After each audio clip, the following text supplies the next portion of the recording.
Very good evening everyone. चलिए बेटा start करने जा रहे हैं आप सभी के साथ अकाउंटिंग स्टैंडर्ड 10 की रिवीजन। बेटा अकाउंटिंग स्टैंडर्ड 10 को रिवाइज करने का क्या तरीका रहेगा बेटा, जो आपके आईसीए के क्वेश्चंस हैं that are more than sufficient for covering of this standard. ठीक है, जितना आईसीए के अंदर गिवन है उतना करके चलेंगे तो मोर देन सफिशिएंट है। हर एक कंसेप्ट को थॉरली हम करके चलेंगे। आई विल ट्राई कि within span of 1 hour 15 minutes हम ये स्टैंडर्ड जो है खत्म कर दे, क्योंकि थोड़ा सा ये बड़ा स्टैंडर्ड हमारा ये आ जाता है। ठीक है, हमने बस क्या करना है इस टाइम में रिकॉल करना है कि जो जो भी हमने पॉइंट्स पढ़े हुए हैं एएस 10 को लेकर बेटा सारे हमने क्या करके चलने हैं, रिकॉल करके चलने हैं एक एक करके। ठीक है जी, जो मेन मेन कंसेप्ट है बेटा सीधा हम उस चीज के ऊपर जाएंगे।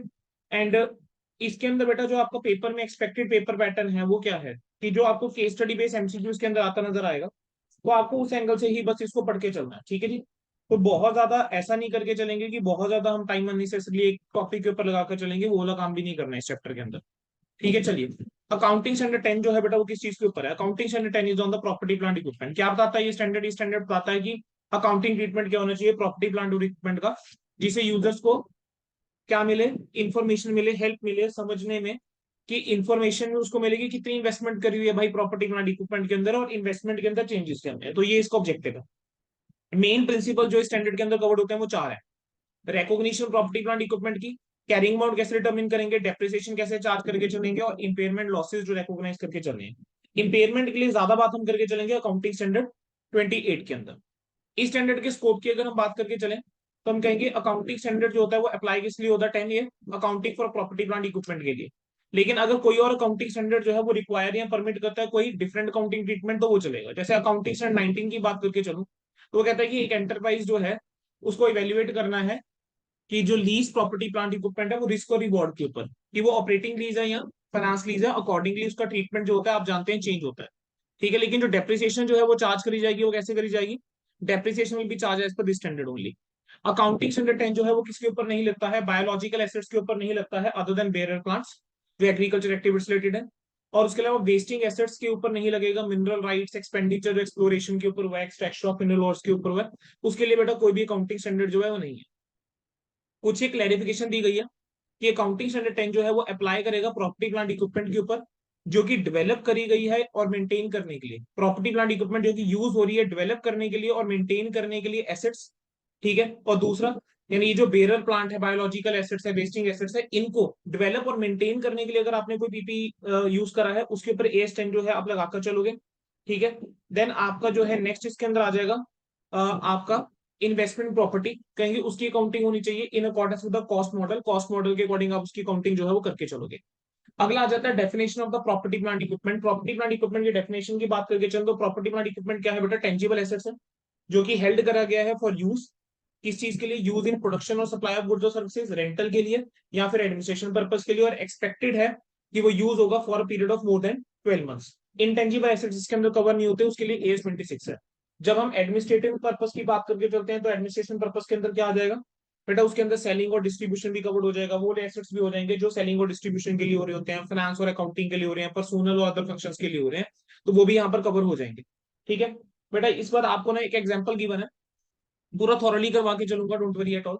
कहेंगे एक आपको एग्जांपल गिवन है, क्या एग्जांपल गिवन है यहाँ पर, उससे पहले यहाँ पर देख के चलें। कहेंगे जो आइटम्स है प्रॉपर्टी प्लांट इक्विपमेंट की आप एक्वायर कर सकते हो किस रीजन से, सेफ्टी रीजन की वजह से, एनवायरमेंटल रीजन की वजह से भी कई बार आप एक्वायर कर लेते हैं। ठीक है, कह रहे हैं जो एक्विजिशन है प्रॉपर्टी प्लांट इक्विपमेंट की, ये अब डायरेक्टली फ्यूचर इकोनॉमिक बेनिफिट जो है वो नहीं इंक्रीज करती है, लेकिन वो जरूरी है ताकि फ्यूचर इकोनॉमिक बेनिफिट हमें बाकी एसेट से मिल सके।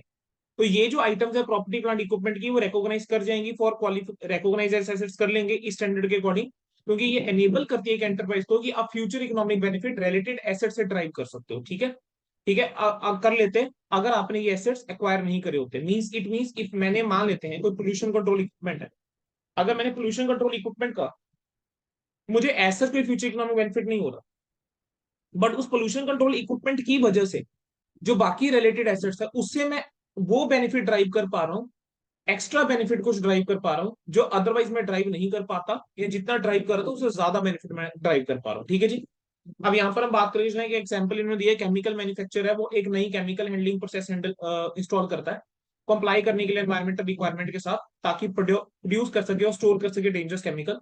जो रिलेटेड प्लांट एनहेंसमेंट है उसको हम एसेट की तरह रिकॉग्नाइज करके चलेंगे, क्योंकि बिना उसके आप मैन्युफैक्चरिंग में सेल नहीं कर पाओगे। ठीक है, अब उसके बाद नेक्स्ट आता है बेटा डेफिनेशन दी हुई है बायोलॉजिकल एसिड्स की। एग्जामिनेशन पॉइंट ऑफ व्यू से बायोलॉजिकल एसिड्स की डेफिनेशन इतनी इंपॉर्टेंट नहीं है स्टिल। लिविंग एनिमल और प्लांट, ठीक है, वो आपके आ जाएंगे। बायोलॉजिकल एसिड्स के अंदर living animal accounting standard apply नहीं होगा अगर पीपीई की डेफिनेशन मेट नहीं हो रही। प्लांट के अंदर अकाउंटिंग स्टैंडर्ड जो अप्लाई होता है वो सिर्फ बेरर प्लांट पे होगा। बेरर प्लांट कौन सा होता है? एक ऐसा प्लांट जो सेटिस्फाई करके चलता है ये तीन कंडीशन। पहली कंडीशन क्या है? वो यूज हो रहा है प्रोडक्शन या सप्लाई के लिए और एग्रीकल्चर प्रोड्यूस को।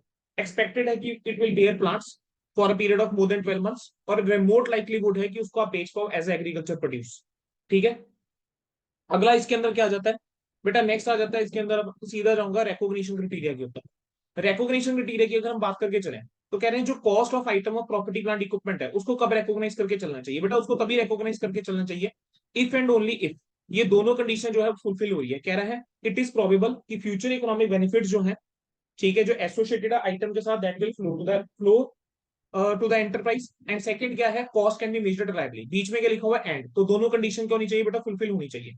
ये अप्रोप्रिएट होगा कि आप क्या करके चलेंगे, मान लीजिए बेटा कुछ एक इनसिग्निफिकेंट आइटम्स है, उनका एग्रीगेट आप कर सकते हैं क्राइटेरिया अप्लाई करने के लिए, जैसे मोल्ड्स हो गया, टूल्स हो गया, डाइस हो गया। एक एंटरप्राइज ऐसा भी कर सकती है कि अगर मान लीजिए कोई एक्सपेंस है, ठीक है, जिसको अदरवाइज हम पीपी के अंदर इंक्लूड कर लेते हैं क्योंकि लेकिन वो अमाउंट ज्यादा नहीं है, अमाउंट उतना मटेरियल नहीं है, तो उसको एक्सपेंस की तरह ट्रीट करा जा सकता है। They can treat the item as an expense. ठीक है, जैसे मान लीजिए कि 500 रुपीज का मान लेते हैं कोई चेयर लेकर आ गए, तो 500 रुपए की चेयर लेकर आए हो, ठीक है, आप चाहो तो उसको एक्सपेंस की तरह ट्रीट करके चल सकते हो अगर आपको लगता है कि अमाउंट जो है दैट इज नॉट, अमाउंट जो है वो आपके लिए क्या है, मटेरियल नहीं है। ठीक है बच्चे, कि यहां तक जो है क्लियर है सबको? नेक्स्ट उसके बाद आपके पास इलुस्ट्रेशन नंबर 1 आ जाता है। इलुस्ट्रेशन नंबर 1 पे ध्यान देंगे। एक एंटिटी ए है, सुपरमार्केट चेन है, ठीक है, कहेंगे वो रेनोवेट कर रही है one of its major store. जो स्टोर है उससे क्या होगा, ज्यादा स्पेस अवेलेबल हो जाएगी स्टोर प्रमोशन आउटलेट के लिए रेनोवेशन के बाद, और उसके अंदर एक रेस्टोरेंट जो है वो इंक्लूड होगा। मैनेजमेंट जो है उसने बजट प्रिपेयर करा ईयर के लिए कि जब एक बार स्टोरी ओपन हो जाएगा उसके बाद को उन्होंने बजट जो है वो प्रिपेयर करा है। उसके अंदर इंक्लूड करा है उन्होंने कॉस्ट ऑफ रीमॉडलिंग, और एक्सपेक्टेशन है कि 15% इंक्रीज होगा किसके अंदर, सेल के अंदर, जिससे नया कस्टमर जो है अट्रैक्ट होगा। अब आपसे पूछा गया कि ये जो रीमॉडलिंग की कॉस्ट है क्या इसको कैपिटलाइज करना चाहिए या नहीं करना चाहिए? तो बेटा क्या है, देखो अकाउंटिंग स्टैंडर्ड 10 ये कहता है कि कोई भी cost of property plant equipment जो है आइटम की, वो आपको रिकॉग्नाइज कब करके चलनी है, एसेट की तरह, अगर कंडीशन सेटिस्फाइड है। कौन सी दो कंडीशन वो सेटिस्फाई करने की बात करके चलता है? ये प्रोबेबल है फ्यूचर इकोनॉमिक बेनिफिट फ्लो होंगे, और कह रहे हैं कॉस्ट जो है आप उसको मेजर कर सकते हो रिलायबली। अगर ये कंडीशन सेटिस्फाइड है तभी आप रिकॉग्नाइज करके चलोगे। ठीक है, अब इस केस के अंदर क्या हुआ कि जो एक्सपेंडिचर है रीमॉडलिंग का, उससे क्या होगा कि 15% इंक्रीज होने वाला है रेवेन्यू। अगर बेटा रेवेन्यू जो है वो 15% इंक्रीज होने वाला है तो डेफिनेटली बेटा आपको क्या करना चाहिए, इसको कैपिटलाइज करके चलना चाहिए। ठीक है, अगला पॉइंट क्या आ जाता है? ट्रीटमेंट क्या होगा spare part, stand by equipment और सर्विसिंग इक्विपमेंट का। कहने की अगर वो डेफिनेशन मीट करके चलते हैं बेटा प्रॉपर्टी प्लांट इक्विपमेंट का, तब तो आप उसको रिकॉग्नाइज करके चलोगे किस तरीके से, अकाउंटिंग स्टैंडर्ड 10 के अकॉर्डिंग रिकॉग्नाइज कर लोगे एज पीपीई। लेकिन अगर वो नहीं रिकॉग्नाइज करके चलते हैं, क्राइटेरिया फुलफिल नहीं करके चलते हैं, डेफिनेशन जो है वो फुलफिल करके नहीं चलते हैं किस चीज का, प्रॉपर्टी प्लांट इक्विपमेंट का, तो उसकी अकाउंटिंग जो है आप जानते हैं बेटा कैसे होने वाली है। उसकी अकाउंटिंग आप लोग करने वाले हो as per accounting standard 2। Accounting standard 2 में भी हमने पढ़ा था। कह रहे हैं हमें कब ये क्राइटेरिया अप्लाई करना चाहिए? कह रहे हैं ये जो क्राइटेरिया होता है रिकॉग्निशन प्रिंसिपल जो है आपको कब अप्लाई करना चाहिए? कह रहे हैं पहला बोलता है एक तो इनिशियली, पहला क्या बोला गया बेटा, एक तो इनिशियली जो है वो अप्लाई करना चाहिए, एक्वायर कर रहे हैं जब आप कंस्ट्रक्ट करके चल रहे हैं कोई भी आइटम प्रॉपर्टी प्लांट इक्विपमेंट की। और दूसरा क्या है, सब्सिक्वेंटली जब आप ऐड कर रहे हैं या रिप्लेस कर रहे हैं कोई भी पार्ट या उसकी सर्विस करके चल रहे हैं। अब measurement of property plant equipment की बात करके चलें तो बेटा जब आप इनिशियली रिकॉग्निशन करके चलते हैं तो वहां पर आप सिर्फ एक मॉडल लगाकर चलते हैं, that is your cost model. लेकिन जब आप आफ्टर रिकॉग्निशन ही सब्सिक्वेंट रिकॉग्निशन करके चलते हैं तो बेटा वहां पर दो मॉडल आ जाते हैं टू प्ले, एक आ जाता है कॉस्ट मॉडल और एक आ जाता है रिवैल्यूएशन मॉडल। इनिशियल रिकॉग्निशन की अगर मैं बात करके चलूं तो कहेंगे एक आइटम जो है प्रॉपर्टी प्लांट इक्विपमेंट की, कहेंगे वो क्वालिफाई करती है रिकॉग्निशन के अंदर as an asset should be measured at cost. बोलता है कि वो कॉस्ट के ऊपर उसको मेजर करना चाहिए। अब कॉस्ट के अगर एलिमेंट्स की बात करके चले बहुत ही इंपॉर्टेंट है क्योंकि यही चीज कहीं ना कहीं टेस्ट करी जाएगी आपसे। Cost of item of property plant equipment के अंदर बेटा क्या आ जाएगा, परचेज प्राइस आ जाएगा, कोई भी डायरेक्टली एट्रीब्यूटेबल कॉस्ट आ जाएगी, और डी कमीशनिंग, रिस्टोरेशन और सिमिलर लाइबिलिटीज आ जाएंगी। Cost of property plant equipment की अगर मैं बात करके चलूं इसके अंदर बेसिकली आपका क्या आता है, जो आपका परचेज प्राइस यानी बेसिक प्राइस होता है बेटा वो आ जाता है। देन अगर आपकी कोई भी non refundable duties and taxes हैं वो आपके एड ऑन हो जाएंगे। कोई आपकी इनिशियल डिलीवरी हैंडलिंग कॉस्ट लगी है आपकी वो आ जाएगी, इंस्टॉलेशन कॉस्ट आ जाएगी, साइट प्रिपरेशन कॉस्ट आ जाएगी, इंस्टॉलेशन असेंबली कॉस्ट कोई लगी है वो आ जाएगी, देन आपकी कोई प्रोफेशनल फीस लगी है वो आ जाएगी। देन इसके बाद बेटा आपका अगर कोई बोर्विंग कॉस्ट है जो कि क्वालिफाइंग एसेट्स रिलेटेड है उसको भी आप कैपिटलाइज करके चलते हो। आपने टेस्ट रन के ऊपर कोई भी एक्सपेंडिचर करा है आपका वो आ जाएगा। ठीक है, देन आपकी प्रोडक्शन जो है जो आपने करी है बेसिकली, इसमें से क्या डिडक्ट करके चलें, ध्यान रखना जो एक्सपेंडिचर है टेस्ट रन के ऊपर उसमें से माइनस करके चलेंगे। अगर आपने टेस्ट रन से कुछ प्रोड्यूस करा था, उसको बेचा है, उससे जो पैसा आया उसको माइनस करके चलोगे। कोई भी ऐसा खर्चा जो कि एट्रीब्यूटेबल है एसेट को उस कंडीशन में लाने के लिए और लोकेशन में लाने के लिए जो कि नेसेसरी है फॉर इट्स इंटेंडेड यूज, वो आ जाएगा। ठीक है, तो ये सब आप क्या करके चलेंगे, इंक्लूड करके चलते हैं। अगर मैं परचेज प्राइस की बात करके चलूँ, परचेज प्राइस के अंदर आता क्या है, परचेज प्राइस के अंदर एक तो बेटा आपका बेसिक परचेज प्राइस आएगा, कोई आपने इंपोर्ट ड्यूटी पे करी है वो आ जाएगी, कोई नॉन रिफंडेबल टैक्सेस आपने पे करे हैं वो आ जाएंगे, कोई ट्रेड डिस्काउंट या रिबेट है वो आप माइनस करके चलेंगे। ठीक है। अच्छा, cost of item of property plant equipment के अंदर चार आइटम्स हैं जो एक्सक्लूड करके चलते हैं, वो आगे पढ़ाऊंगा मैं अभी। ठीक है, डायरेक्टली एट्रीब्यूटेबल कॉस्ट का मतलब क्या है, कोई भी ऐसी कॉस्ट जो आपकी डायरेक्टली एट्रीब्यूटेबल है एसेट को उस लोकेशन और कंडीशन में लाने के लिए to operate in the manner, कि वो capable of operating in the manner as intended by the management, यानी मैनेजमेंट जैसा चाहती है कि उस मैनर में हम उसको ऑपरेट कर पाए, तब तक के लिए जो भी आपने खर्चा करा है उस लोकेशन कंडीशन में लाने के लिए, वो आपका डायरेक्टली एट्रीब्यूटेबल कॉस्ट है। जो रिकॉग्निशन ऑफ कॉस्ट है कैरिंग अमाउंट के अंदर, वो कब सीज हो जाएगा, जब आइटम जो है उस लोकेशन और कंडीशन के अंदर पहुंच गई, यानी अगर उस कंडीशन और लोकेशन में पहुंच गई जिस लोकेशन कंडीशन में आप चाहते थे, उसके बाद अगर आप कोई खर्चा करके चल रहे हो तो डेफिनेटली वो कैपिटलाइज होके नहीं चलेगी। कहेंगे जो फॉलोइंग कॉस्ट है वो इंक्लूड नहीं होगी कैरिंग अमाउंट के अंदर, कोई भी कॉस्ट जो कि इनकर करी गई है। ठीक है, जब एक आइटम जो है कैपेबल है कि आप उसको ऑपरेट कर सकते हो इन द मैनर जो इंटेंडेड बाय मैनेजमेंट है। अब अगर आप वो चाहे उसको यूज में नहीं लेकर आए हो या वो ऑपरेट हो रही है लेस देन फुल कैपेसिटी, अगर उस टाइम पे कोई कॉस्ट इनकर हुई है आप उसको इंक्लूड करके चलोगे। इसके अंदर आपको रिकॉल करना चाहिए कि अम्यूजमेंट पार्क वाला क्वेश्चन है, जिसके अंदर हमने क्या करता है, इनिशियली जो है 50% या कुछ 80% 60% के ऊपर वो काम कर रहे थे।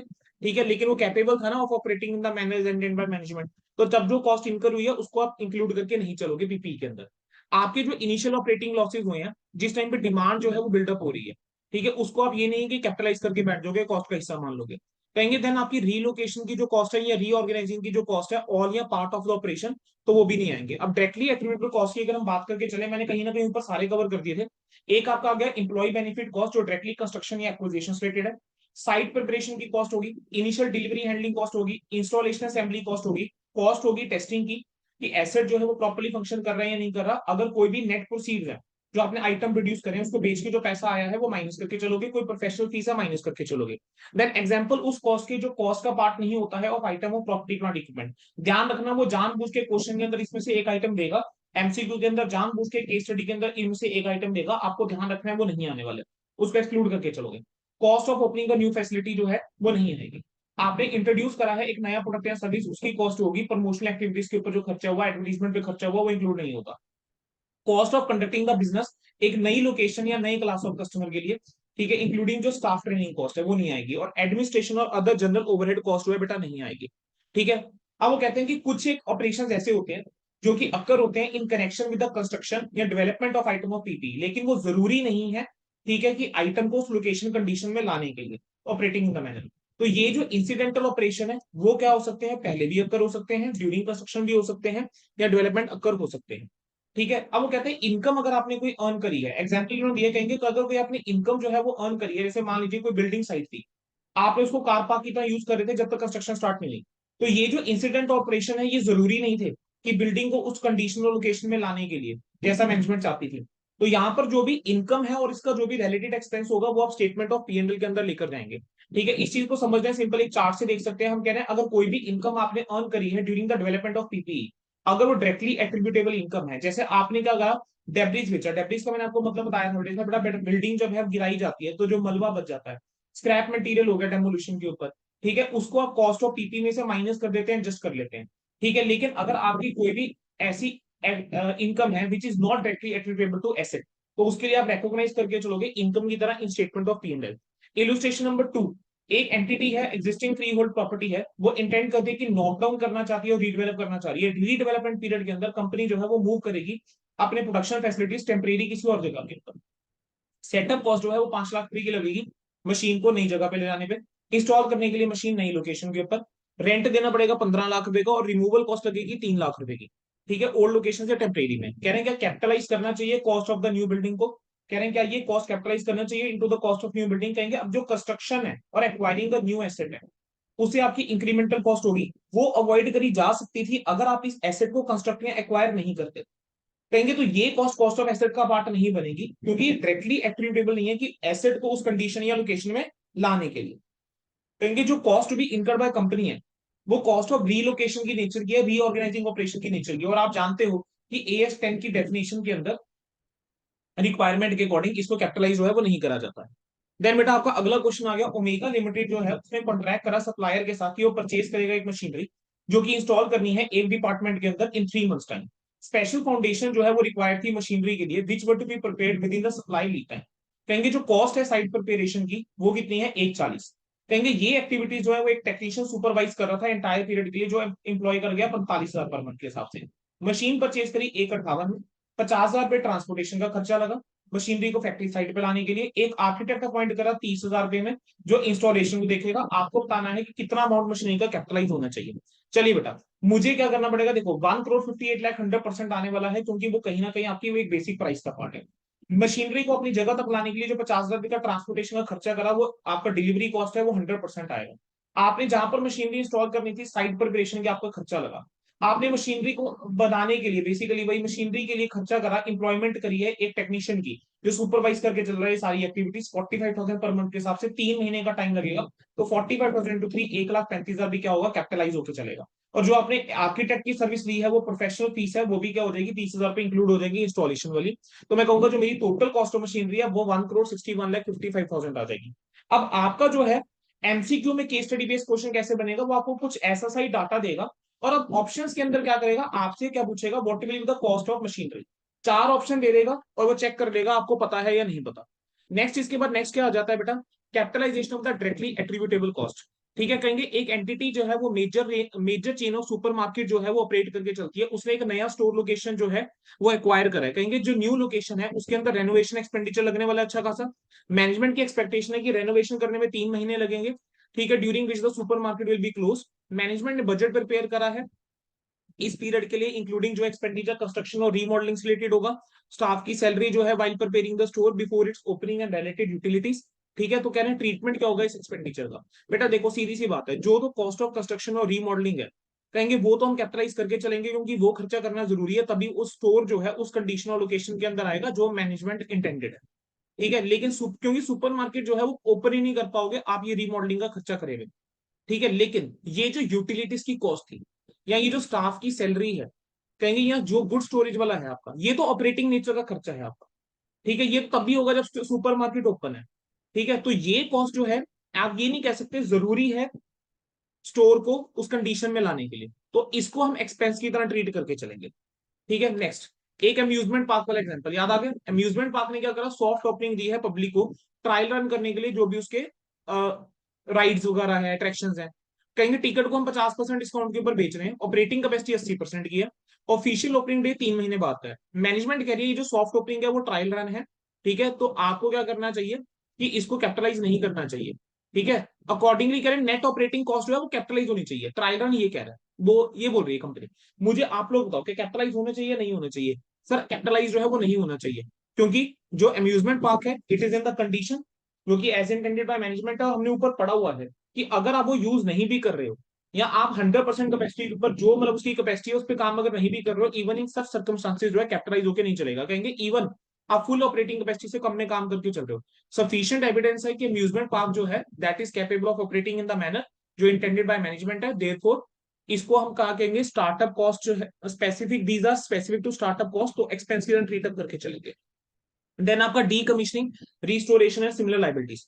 कहेंगे जो आपका इनिशियल एस्टिमेट होता है कि डिसमेंटलिंग की कॉस्ट क्या रहेगी, रिमूव करने की आइटम को क्या कॉस्ट रहेगी और रिस्टोर करने की क्या कॉस्ट रहेगी, जिसके ऊपर वो लोकेटेड है, उसको हम डी कमीशनिंग रिस्टोरेशन और सिमिलर लाइबिलिटी बोलते हैं। ये एक ऑब्लिगेशन होती है। ठीक है, जो एंटरप्राइज इनकर करके चलती है जब आइटम एक्वायर करी जाती है और या फिर एज अ कॉन्सिक्वेंस कि आपने उस आइटम को यूज करा एक पर्टिकुलर पीरियड में किसी और पर्पस के लिए, for purposes which is other than to produce inventory. अब इसकी एक एक्सेप्शन है, कहेंगे अगर एक एंटरप्राइज जो है वो अप्लाई करके चलेगी अकाउंटिंग स्टैंडर्ड 2, कब अप्लाई करके चलेगी, अगर जो कॉस्ट है of obligation for dismantling removing और रिस्टोरिंग जिसके ऊपर साइट आइटम जो है वो लोकेटेड है that are incur during a particular period as a consequence of कि आपने उस आइटम को यूज करा है प्रोड्यूस करने के लिए इन्वेंट्री, तब आप एस 2 के अंदर उसमें इंक्लूड करके चलते हो। ठीक है, अब नेक्स्ट आ जाता है cost of the self constructed asset. अगला पॉइंट आ गया सेल्फ कंस्ट्रक्टेड, ये हमने जो पढ़ा वो क्या था, अगर आपने एक्वायर करा है। अगला आ जाता है कॉस्ट किस चीज की बेटा, सेल्फ कंस्ट्रक्टेड एसेट की। अब सेल्फ कंस्ट्रक्टेड एसेट की कॉस्ट की बात करके चले, कहने जो प्रिंसिपल आपने ऊपर लगाए हैं बस वही लगेंगे। अगर एक एंटरप्राइज जो है वो सिमिलर एसेट्स बनाता है सेल के लिए इन द नॉर्मल कोर्स, ठीक है, ऑफ बिजनेस, तो जो कॉस्ट होती है एसेट की वो यूजुअली सेम होगी जो cost of constructing the asset होती है। बस यहाँ पर क्या होता है, जो आपके इंटरनल प्रॉफिट्स होते हैं आप उनको क्या करके चलेंगे बेटा, एलिमिनेट करके चलेंगे। इंटरनल प्रॉफिट को आप क्या करके चलोगे, आप एलिमिनेट करके चलोगे।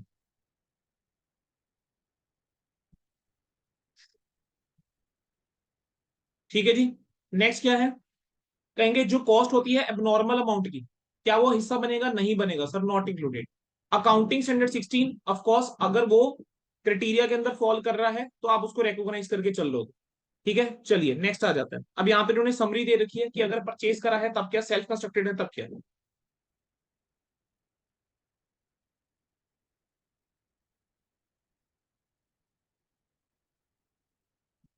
ठीक है, अगला क्या जाता है, pre acquired in exchange for a non monetary asset और एसेट और a combination of monetary asset और नॉन मॉनिटरी एसेट। क्या है, अगर आपने पीपी सॉरी एक्वायर्ड कर रखा, चला कैसे एक्वायर करा, एक्सचेंज में एक्वायर करा, तो क्या कॉस्ट रहेगी, कहेंगे जो कॉस्ट है उस आइटम की मेजर करी जाएगी फेयर वैल्यू के ऊपर, अनलेस जो एक्सचेंज ट्रांजेक्शन है वो लैक कर रही है कमर्शियल सब्सटेंस, या फिर फेयर वैल्यू है जो एसेट आपने दिया है या जो एसेट आपने रिसीव करा है या गिवन अप करा है वो क्या है, रिलायबली मेजरेबल है। मतलब ना तो जो एसेट आपने रिसीव करा है और जो एसेट आपने गिव अप करा है, दोनों की ही फेयर वैल्यू जो है वो आप एस्टिमेट नहीं कर सकते, मेजर नहीं कर सकते रिलायबली।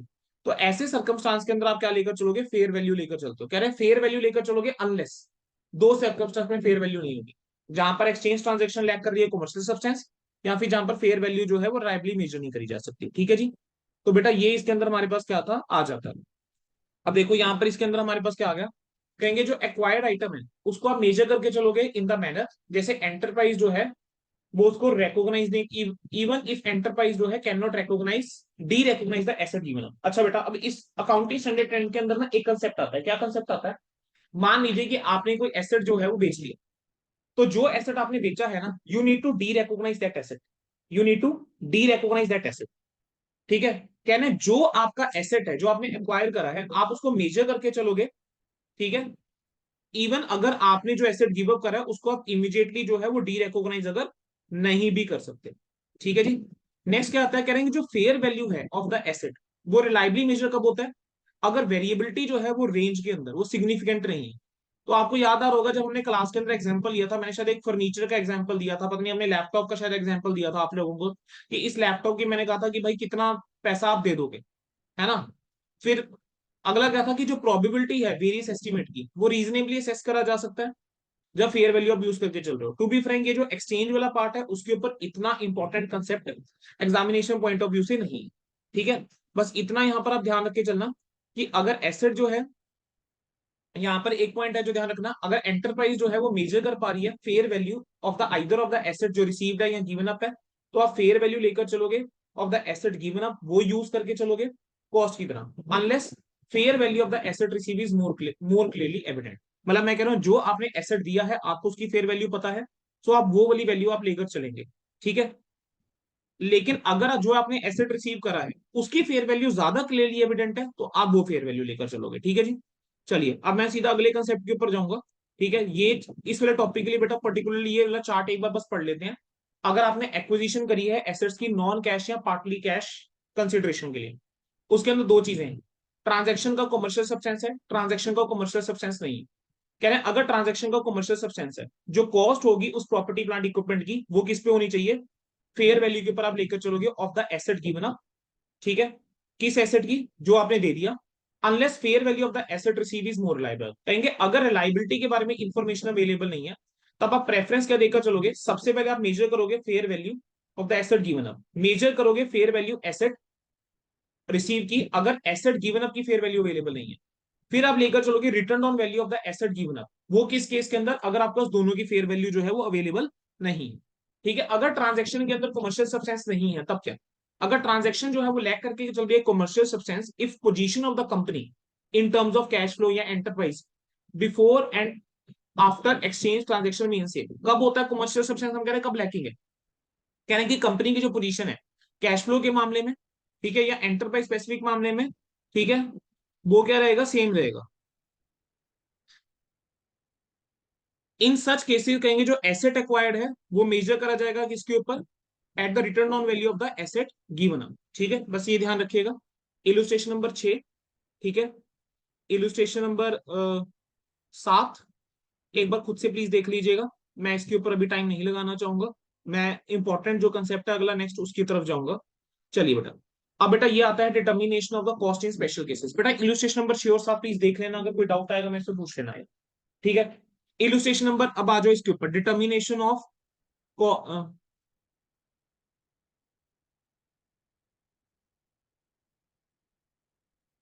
चलिए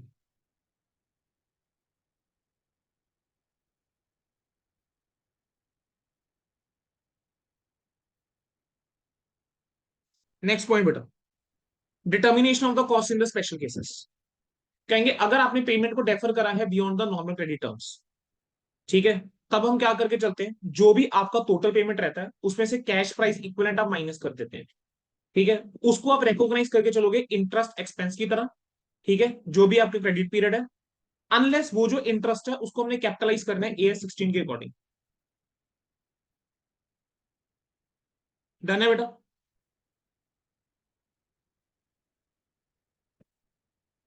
अच्छा, प्रॉपर्टी प्लांट इक्विपमेंट अगर आपने परचेज करा है कंसोलिडेटेड प्राइस के लिए, तब क्या कहेंगे, कई बार ऐसा होता है बेटा, आप सेवरल आइटम्स जो होती है प्रॉपर्टी प्लांट इक्विपमेंट की वो परचेज कर लेते हो एक सिंगल प्राइस के ऊपर।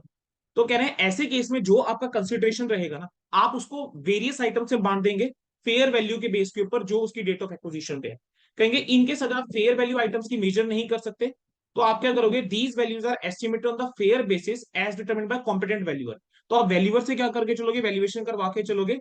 ठीक है, और आप लेके चलेंगे। नेक्स्ट क्या है, property plant equipment held by the Lesi under a finance lease. कहेंगे जो कॉस्ट है प्रॉपर्टी प्लांट इक्विपमेंट की which is held by the Lesi under a finance lease, उसको कैसे डिटरमिन करके चलोगे, AS 19 के अकॉर्डिंग। गवर्नमेंट ग्रांट अगर रिलेटेड है प्रॉपर्टी प्लांट इक्विपमेंट से, तो हम पढ़ चुके हुए हैं कि जो कैरिंग अमाउंट होता है उसमें से आप रिड्यूस करके चलेंगे। सर अब अगला आ जाता है ट्रीटमेंट किस चीज का, सब्सिक्वेंट कॉस्ट का। बेटा मुझे बताएंगे अब तक जितना करवाया गया उतना क्लियर है, स्टैंडर्ड उस उतने में कितनी किसी बच्चे को कोई डाउट है? Yes sir, clear. किसी को स्पीड ज्यादा तो नहीं लग रही बेटा, क्योंकि देखो रिवीजन पार्ट है। ठीक है, किसी को ऐसा तो नहीं लग रहा कि स्पीड हमारी ज्यादा जा रही है? क्योंकि मेन फोकस नहीं देखो सर, बेटा, अल्टीमेटली अल्टीमेटली देखो मेन फोकस क्वेश्चंस के ऊपर करके चलना है। तो मैं बस इस वजह से जो है थोड़ा सा कह रहा हूं ना, स्पीड पे चला हुआ हूं। ठीक है, ताकि क्वेश्चंस के ऊपर हम यहाँ पे आगे जाके टाइम लगा सके। मुझे है कि ये वाला स्टैंडर्ड आप मेरे साथ ही कवर करके चल लो। मैं क्या करूंगा बेटा, कल मैं एक सेशन ले लूंगा जिसके ऊपर जो इसके 2 केस स्टडी बेस आए हुए हैं ना, MCQs बेस्ड क्वेश्चन, मैं वो कर दूंगा। ठीक है, चाहे मैं ऐसा कर दूंगा उसकी अपने लेवल पे रिकॉर्डिंग करके एक बार अपलोड करके आप लोगों के लिए डाल दूंगा मैं। चलो ट्रीटमेंट ऑफ सब्सिक्वेंट कॉस्ट की बात करके चलें। Now cost of day to day servicing, क्या करके चलते हैं सर, प्रॉफिट एंड लॉस के अंदर रिकॉग्नाइज करके चलोगे एक्सपेंस की तरह जो कॉस्ट होती है डे टू डे सर्विसिंग की। ठीक है, चलिए नेक्स्ट क्या है, replacement of property plant equipment. अगर बेटा पार्ट्स को रिप्लेस कराएं, इंपॉर्टेंट कंसेप्ट है बेटा। कहेंगे there are certain parts of the property plant equipment जिसके अंदर रेगुलर क्या चाहिए होती है बेटा, रिप्लेसमेंट जो है वो चाहिए होती है। जैसे एग्जांपल के तौर पे बेटा एक फर्नेस जो होता है उसको क्या चाहिए होती है, रीलाइनिंग करनी पड़ती है एक स्पेसिफाइड नंबर ऑफ आवर्स के बाद। इसी तरीके से बेटा एयरक्राफ्ट का इंटीरियर जो है वो आपको चेंज करना पड़ता है। ठीक है, एयर फ्रेम की लाइफ अलग होती है, तो आपको during the life of air frame aircraft का इंटीरियर चेंज करना पड़ता है सेवरल टाइम्स। देन बेटा एक जो कन्वेयर सिस्टम होता है उसकी कन्वेयर बेल्ट होगी, वायर रोप्स होगी, उसके अंदर आपको चेंज करना पड़ता है कई बार। इंटीरियर वॉल जो होती है एक बिल्डिंग्स की वो आपको चेंज करनी पड़ सकती है। ठीक है, या फिर आपको एक नॉन रेकरिंग रिप्लेसमेंट करनी पड़ सकती है। तो कह रहे हैं अकाउंटिंग ट्रीटमेंट की अगर हम बात करके चलें, कहेंगे एक एंटरप्राइज जो है जो रेकोगनाइज करके चलेंगे कैरिंग अमाउंट के अंदर जो आपने आइटम रिप्लेस करी है उसकी कॉस्ट को। ठीक है, जब आपने कॉस्ट इनकर करा है, अगर रेकोगनिशन क्राइटेरिया मेट हो रहा है, ध्यान रखना कब रेकोगनाइज करके चलोगे, कब कैपिटलाइज करके चलोगे, जब रेकोगनिशन क्राइटेरिया मेट हो रहा है। अच्छा, अगर रेगुलर मेजर इंस्पेक्शन, देखिए कुछ ही केसेस के अंदर क्या होता है, एक कंडीशन ऑफ कंटिन्यूइंग कि ऑपरेट करे प्रॉपर्टी प्लांट इक्विपमेंट। ठीक है, तो वहां पर क्या है, एक रेगुलर इंस्पेक्शन करी जाती है। ठीक है, फॉल्ट्स के लिए कि क्या कोई पार्ट है जो रिप्लेस करने की जरूरत है। जहां पर भी हर एक मेजर इंस्पेक्शन परफॉर्म करी जाती है तो वहां पर उसकी कॉस्ट को रिकॉग्नाइज करा जाएगा। ठीक है, जहां पर भी मेजर इंस्पेक्शन परफॉर्म करी जा रही है कॉस्ट को रिकॉग्नाइज करा जाएगा कैरिंग अमाउंट के अंदर एज रिप्लेसमेंट, अगर रिकॉग्निशन क्राइटेरिया मेट है। ठीक है, और जो रिमेनिंग कैरिंग अमाउंट होगी किसी प्रीवियस इंस्पेक्शन की उसको डी रिकॉग्नाइज करके चलोगे। तो सब्सीक्वेंट एक्सपेंडिचर की मैं बात करके चलूं, अगर रेगुलर या day to day repair maintenance है एक्सपेंस कितना ट्रीट करके चलोगे। अगर आपने कोई ऐसा खर्चा करा है जिससे लाइफ इंक्रीज हो रही है या एफिशिएंसी इंक्रीज हो रही है, ओरिजिनली लाइफ असेस से या एफिशिएंसी से आप कैपिटलाइज करके चलोगे। अगर कोई मेजर रिप्लेसमेंट या मेजर ओवरहॉलिंग है या इंस्पेक्शन है, तो आपने क्या करना है, जो भी रिटर्न ऑन वैल्यू है एसेट की, उसके अंदर नए पार्ट की कॉस्ट को ऐड करो और जो पुराने पार्ट की डब्ल्यूडीवी है उसको माइनस करके रिवाइज डब्ल्यूडीवी वैल्यू निकाल के चलोगे। कहेंगे जो डब्ल्यूडीवी है ओल्ड पार्ट की या इंस्पेक्शन की, वो डिटर्मिन कैसे कर सकते हो? आपको अगर ब्रेकअप मिल जाता है सप्लायर के इनवाइस के अंदर, वो ले लीजिए, नहीं तो फेयर वैल्यू आप ले लेंगे जो भी पार्ट की है इंस्पेक्शन की जिस टाइम पे आपने परचेज करा था। कह रहे हैं अगर प्रैक्टिकेबल नहीं है कि आप जो है रिकॉग्नाइज डिटर्मिन कर पाओगे कैरिंग अमाउंट क्या रहेगी रिप्लेस पार्ट इंस्पेक्शन की, तो आप क्या कर सकते हो, यूज कर सकते हो जो कॉस्ट है रिप्लेसमेंट या एस्टिमेटेड कॉस्ट जो है फ्यूचर सिमिलर इंस्पेक्शन की। ठीक है, कि कितने में वो पार्ट आया होगा। अगर आपको यहाँ पर याद हो, मैंने आपको यहाँ पर ना किसका एग्जाम्पल दिया होगा, जितना मैं रिकॉल कर पा रहा हूँ, मैंने आपको यहाँ पर बेटा क्लास में एग्जाम्पल दिया था जो ट्रांसफॉर्मर्स होते हैं। ट्रांसफॉर्मर्स के अंदर मान लीजिए कोई हिस्सा है, आप 2024 के अंदर वो रिप्लेस करके चल रहे हो, 1990 में पिछली बार आपने वो लगाया था। अब आप मुझे बताओ कि अब हम क्या करेंगे, हम ये देखेंगे 2024 के बेस के ऊपर यार 1990 में उसकी कैलकुलेशन उसकी क्या वैल्यू रही होगी। ठीक है, इंपॉर्टेंट कंसेप्ट है, प्रैक्टिकली हमारा आगे क्वेश्चन भी है इसके ऊपर एक। ठीक है, अगला क्या जाता है, कह रहे हैं व्हाट हैपेंस अगर कॉस्ट जो है वो प्रीवियस पार्ट की आपने आइडेंटिफाई नहीं करके चली थी। ठीक है, in the transaction win which item was acquired was और वॉज नॉट आइडेंटिफाइड, कहेंगे डी रिकॉग्निशन आपने करके चलनी है, वेदर जो आपने कॉस्ट है प्रीवियस पार्ट की इंस्पेक्शन की आइडेंटिफाई करी थी या नहीं करी थी। नेक्स्ट आता है, कहेंगे क्या आपका आंसर डिफरेंट होगा अब क्वेश्चन के ऊपर अगर प्रैक्टिकेबली नहीं है कि आप डिटरमिन कर पाओ कि जो कैरिंग अमाउंट क्या रहने वाली है रिप्लेस पार्ट और इंस्पेक्शन की। तो कहेंगे ऐसे केस के अंदर आप कॉस्ट ले लोगे ऑफ द रिप्लेसमेंट या जो भी एस्टिमेटेड कॉस्ट है फ्यूचर सिमिलर इंस्पेक्शन की, एज एन इंडिकेशन की क्या कॉस्ट रही होगी। अच्छा, अगर अगला पॉइंट आता है मेजरमेंट आफ्टर रिकॉग्निशन, इनिशियल वाला पार्ट खत्म हो गया, मेजरमेंट आफ्टर रिकॉग्निशन की बात करके चले। तो कहेंगे जब आप मेजरमेंट कर रहे हो रिकॉग्निशन के बारे में सब्सीक्वेंट रिकॉग्निशन में, either you can choose the cost model और either you can choose the revaluation model. ठीक है, अब इसके अंदर हमारे पास क्या आ जाता है, एज इट्स अकाउंटिंग पॉलिसी, और आपको पॉलिसी ना एक पूरी class of property plant equipment के ऊपर लगानी होगी। Class of property plant equipment का मतलब क्या होता है, ऐसे एसेट जो कि सिमिलर नेचर और यूज के हैं। ठीक है, उसको हम क्या बोल देते हैं, class of property plant equipment. Separate classes के एग्जांपल यहाँ पर गिवन है।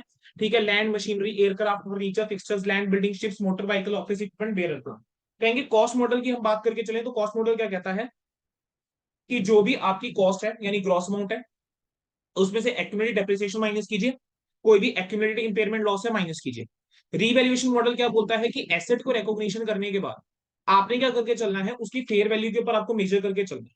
ठीक है, item of property plant equipment जिसकी फेयर वैल्यू मेजर करी जा सकती है रिलायबली, उसको आप रीवैल्यूड अमाउंट पे लेकर चलो। तो आप क्या करोगे, जिस दिन रीवैल्यूएशन कर रहे हो उस दिन की फेयर वैल्यू ले लीजिए। अगर उसके बाद आपने कोई सब्सीक्वेंटली आपने कोई एक्यूमुलेटेड डेप्रिसिएशन लगाई है माइनस कीजिए, सब्सीक्वेंट कोई अपने इंक्रीमेंट लॉस करे माइनस कीजिए, कैरिंग अमाउंट आ जाएगी। रीवैल्यूएशन जो आप करके चलोगे वो आप अगर आप एक आइटम कोई प्रॉपर्टी प्लांट इक्विपमेंट की रिवैल्यू करके चल रहे हैं, तो आपको एंटायर क्लास जो है प्रॉपर्टी प्लांट इक्विपमेंट की रिवैल्यू करके चलना होगा। ठीक है, कहेंगे जो आइटम्स हैं with in a class of property plant equipment उसको साइमल्टेनियसली रिवैल्यू करके चलते हैं ताकि सिलेक्टिव रिवैल्यूएशन ना हो एसेट्स के ऊपर। ठीक है, अब इसके ऊपर बेटा एक क्वेश्चन था कि एक एंटिटी ए है, उसके बाद लार्ज मैन्युफैक्चरिंग ग्रुप है, उसके पास इंडस्ट्रियल बिल्डिंग है, फैक्ट्रीज हैं और वेयर हाउसेज है और ऑफिस बिल्डिंग है सेवरल कैपिटल सिटीज के अंदर। ठीक है, कह रहे हैं जो इंडस्ट्रियल बिल्डिंग थी वो इंडस्ट्रियल जोन के अंदर लोकेटेड थी, office building central business district के अंदर थी। एंटिटी चाहती थी कि रीवैल्यूएशन हम लगाकर चले ऑफिस बिल्डिंग के ऊपर, लेकिन इंडस्ट्रियल बिल्डिंग को हिस्टोरिकल कॉस्ट के ऊपर दिखाएं। तो बेटा यहाँ पर आप जो है वो बिल्डिंग को अलग अलग क्लास के अंदर कंसीडर कर सकते हो, क्योंकि ऑफिस बिल्डिंग आपकी क्या है, सेंट्रल बिजनेस डिस्ट्रिक्ट के अंदर है, सिटीज के अंदर है, और इंडस्ट्रियल बिल्डिंग आपकी जो है वो इंडस्ट्रियल जोन के अंदर है। तो यहाँ पर दो डिफरेंट क्लास आप बना सकते हो, और आप ऐसा कर सकते हो कि एक क्लास को आप जो है रीवैल्यू करके चलो, दूसरे को ना करके चलो, यू कैन डू दैट। ठीक है, फ्रीक्वेंसी ऑफ रिवैल्यूएशन की बात करके चले, एमसीक्यू में पूछा जा सकता है। कहेंगे रिवैल्यूएशन जो होने चाहिए वो कैसे होने चाहिए, सफिशिएंट रेगुलरिटी के साथ होना चाहिए। कहेंगे फ्रीक्वेंसी जो है वो रिवैल्यूएशन की डिपेंड करती है कि चेंज कितना आ रहा है फेयर वैल्यू के ऊपर, कि फेयर वैल्यू के अंदर कितना चेंज आ रहा है। स्टिल अगर हम बात करके चले, कहेंगे अगर आइटम जो है प्रॉपर्टी प्लांट इक्विपमेंट की उसके अंदर सिग्निफिकेंट और वॉलेटाइल चेंजेस आते हैं फेयर वैल्यू के अंदर, तब तो आप एनुअल रिवैल्यूएशन करके चलिए। लेकिन अगर सिर्फ इनसिग्निफिकेंट चेंजेस आते हैं फेयर वैल्यू में, तो आप आइटम को रिवैल्यू कैसे करके चलोगे, आप आइटम्स को रिवैल्यू करके चलोगे ओनली एवरी 3 और 5 ईयर्स। आप एवरी 3 और 5 ईयर्स जो है वो आप जो है आइटम को क्या करके चलोगे, रीवैल्यू आप करके चलोगे। डन है जी, बोलो जी, यहां तक बेटा क्या क्लियर हो रहा है? Yes sir. चलिए,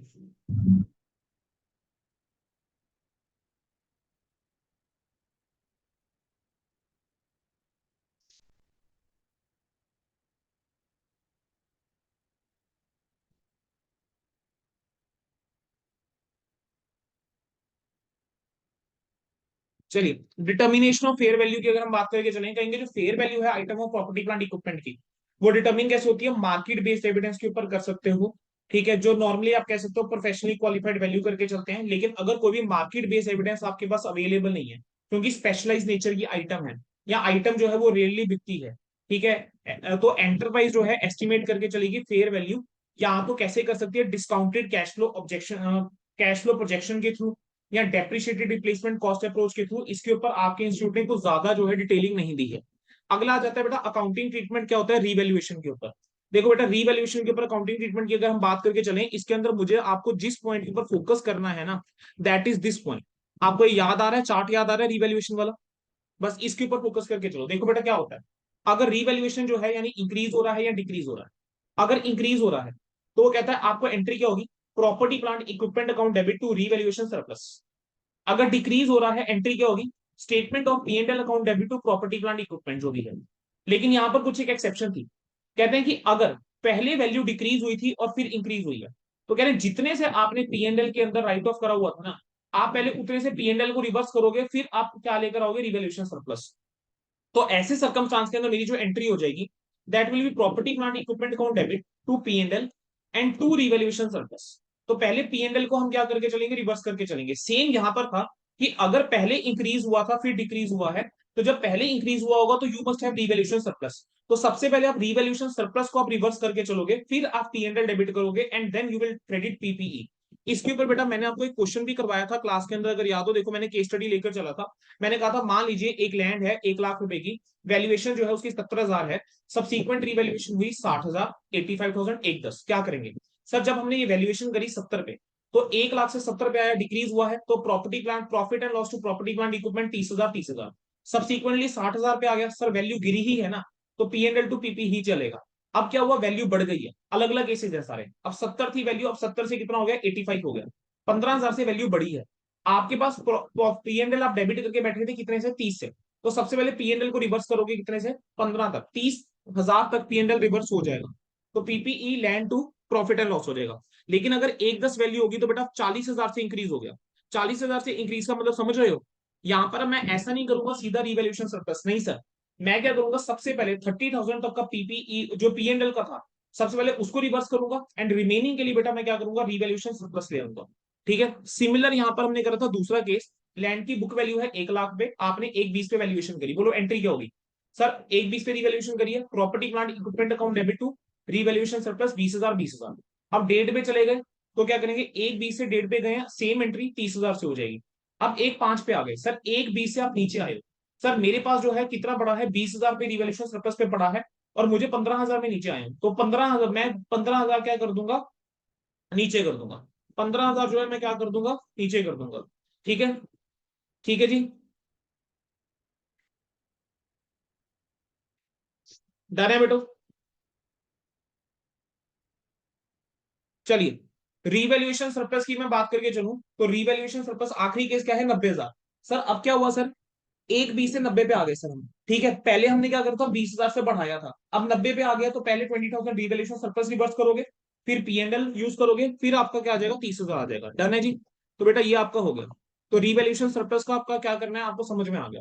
अब आता है treatment of the revaluation surplus, कहेंगे जो रिवैल्यूएशन सरप्लस है वो आप ओनर इंटरेस्ट के अंदर इंक्लूड करके चलोगे, included in owner interest in respect of item PPE. कहेंगे वो रेवेन्यू रिजर्व के अंदर आप ट्रांसफर करके चलोगे, ध्यान रखिएगा क्या करना है, रेवेन्यू रिजर्व के अंदर आप ट्रांसफर कर देते हो जब आप एसेट को डी रिकॉग्नाइज कर देते हो। यानी अगर मान लीजिए ये प्रॉपर्टी प्लांट इक्विपमेंट मैं बेच देता हूँ, और मेरे पास इस प्रॉपर्टी प्लांट के रिगार्ड में कोई भी पड़ा हुआ है रिवैल्यूएशन सरप्लस के अंदर पैसा, अगर मैं इसको ट्रांसफर कर देता हूं, तो मैं क्या करूंगा, एसेट अगर रिटायर हो जाता है, डिस्पोज हो जाता है, तो मैं पूरा का पूरा सरप्लस ट्रांसफर कर डालूंगा। सम ऑफ द सरप्लस में भी ट्रांसफर, अगर एसेट जो है इज यूज बाय एंटरप्राइज, इस केस के अंदर क्या होगा, डेप्रिसिएशन जो रहेगी रीवैल्यूड कैरिंग अमाउंट के ऊपर, और depreciation based on original cost, दोनों का मैं क्या ले लूंगा, डिफरेंस ले लूंगा, इतना मैं ट्रांसफर करके चलूंगा। ठीक है जी, अब आ जाते हैं डेप्रिसिएशन के ऊपर। बेटा अकाउंटिंग स्टैंडर्ड 10 जो है उसने एक बात करी कंपोनेंट मेथड ऑफ डेप्रिसिएशन की, कहेंगे हर एक पार्ट जो होता है आइटम ऑफ पीपीई का, जिसकी विद द कॉस्ट जो सिग्निफिकेंट है in relation to total cost, कहेंगे जिसकी कॉस्ट जो है वो सिग्निफिकेंट है in relation to total cost, तो उसकी डेप्रिसिएशन कैसे होनी चाहिए, सेपरेटली।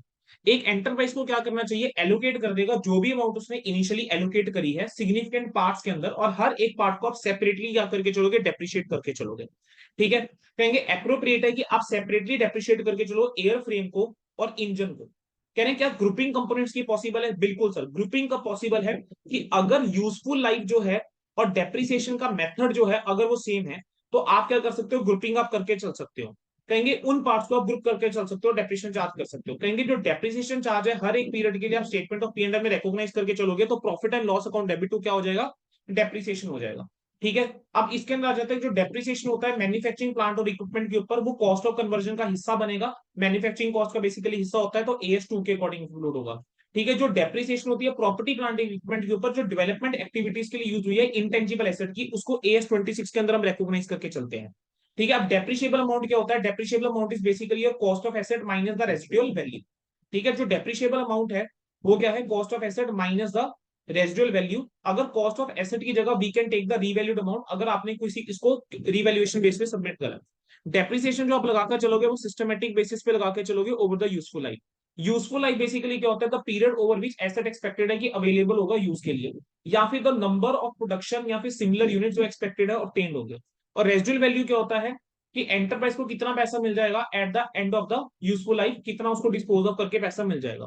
कहेंगे यूजफुल लाइफ को डिटरमिन करने के लिए आप क्या क्या फैक्टर लेकर चलते हो कि एक्सपेक्टेड यूसेज कितना है एसेट का, फिजिकल वेयर और टेयर कितना एक्सपेक्टेड है, टेक्निकल और कमर्शियल ऑब्सोलेंस आप देख के चलते हो, और लीगल और सिमिलर लिमिट्स आप देखकर चलते हो।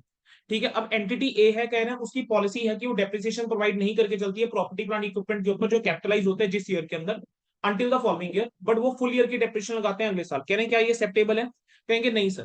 कह रहे हैं जो डेप्रिसिएशन है आपको सिस्टमेटिक बेसिस के ऊपर एलोकेट करनी चाहिए ओवर द यूजफुल लाइफ।